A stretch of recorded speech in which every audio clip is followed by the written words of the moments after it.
Վարդևյան, թե ձեր գրառումը արդեն տեսել ենք, Այո։ սակայն մի փոքր մանրամասներ։ Սիրով ես մի քանի մանրամասներ ներկայացնեմ։ Առաջինը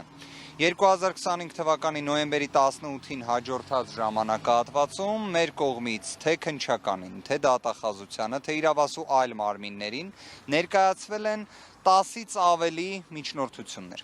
Դրանցից յուրաքանչյուրը իր ազդեցությունը ունենում է իրավաչափության պայմանների վրա։ Վերջին ասուլիսներից մեկի ընթացքում գործընկերների հետ միասին բոլորին տեղեկացրել էինք, որ քննիչը մեր կողմից ներկայացված միջնորդությունները, որոնք վերաբերում են իրենց պարտականությունների կատարմանը, խոչընդոտելու իբրև ռիսկի նվազմանը,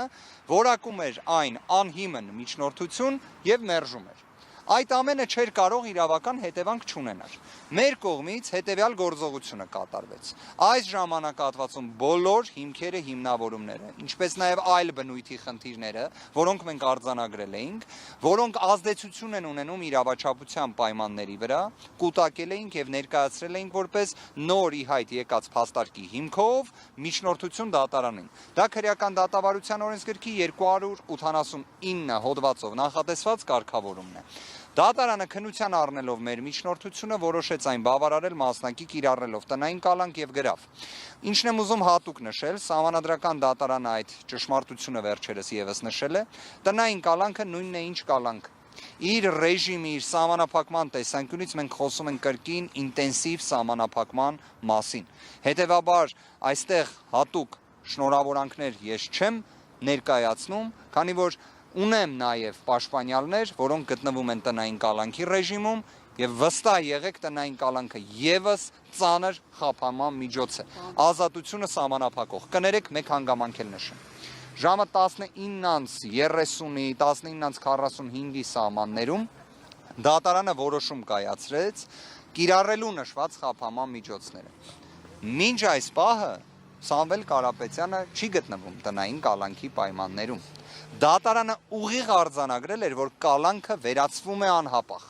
Դա իրենից ենթադրում է նիստերի դահլիճից ազատ արձակում տեղափոխում տնային կալանքի ռեժիմը։ Դա 19:45 կամ 50-ի սահմաններում էր։ Եվ այս պայմաններում մենք տեսնում ենք այս իրավիճակը։ Ինչևէ, եթե մենք համեմատում ենք, որ խոսքը գնում է 6 ամսից ավելի, շուրջ 195 օր ամենաինտենսիվ պայմաններում խափանման միջոց կալանքի մասին, իսկ Երևան կենտրոն քրեակատարողական հիմնարկում պահման պայմանների մասին, մի առանձին ասուլիսով անդրադարձ կկատարենք, որովհետև ի վերջո կարծում եմ ժամանակն է, որ դրա մասին շատ ավելի մանրամասն ներկայացվի։ Մեկ հանգամանք էլ նշեմ եւ կպատասխանեմ ձեր հարցերին, պարզապես խնդրելու եմ կարճ անդրադառնանք հարցերին։ Տեսեք, հաշվի առնելով, որ այսօր դեկտեմբերի 30-ն է, մեր հայրենակիցներից շատերը